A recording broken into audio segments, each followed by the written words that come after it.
అదానీపై వివాదం నేపథ్యంలో తెలంగాణ ప్రభుత్వం సంచలన నిర్ణయం తీసుకుంది. స్కిల్ యూనివర్సిటీకి ఇచ్చిన 100 కోట్ల విరాళాన్ని తిరిగి ఇచ్చేస్తున్నట్లు సీఎం రేవంత్ రెడ్డి ప్రకటించారు. ఈ నేపథ్యంలో అదానీ సంస్థకు లేఖ రాసినట్లు తెలిపారు. ఏ ఒక్క సంస్థ నుంచి తెలంగాణ ప్రభుత్వానికి ఇప్పటి వరకు ₹1 కూడా రాలేదన్నారు.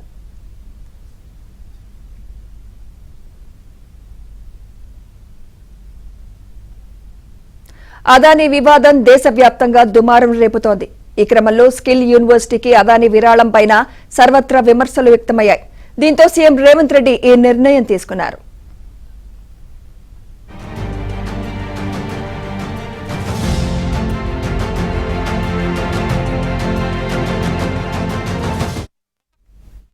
ఇప్పటి వరకు ఏ సంస్థ నుంచి కూడా తెలంగాణ రాష్ట్ర ప్రభుత్వం తన ఖాతాలోకి ₹1 కూడా తీసుకోలేదు, ఇంక్లూడింగ్ అదానీ.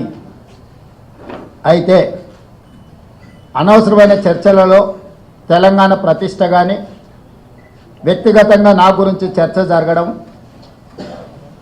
మా మంత్రివర్గ సహచరులకు నాకు ఎలాంటి సుతారము ఇష్టం లేదు. అందుకే స్పష్టంగా నిన్ననే రాష్ట్ర ప్రభుత్వం తరఫున అదానీ గ్రూప్ ఆఫ్ కంపెనీస్కి మా అధికారి జయేష్ రంజన్ ద్వారా లేఖ రాయడం జరిగింది.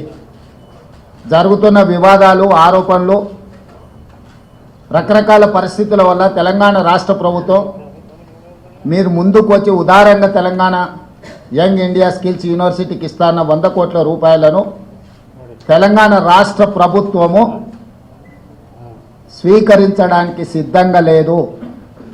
కాబట్టి దయచేసి మీ ₹100 కోట్ల యంగ్ ఇండియా స్కిల్స్ యూనివర్సిటీకి బదిలీ చేయొద్దు అని చెప్పి విస్పష్టంగా వారికి లేఖ రాయడం జరిగింది.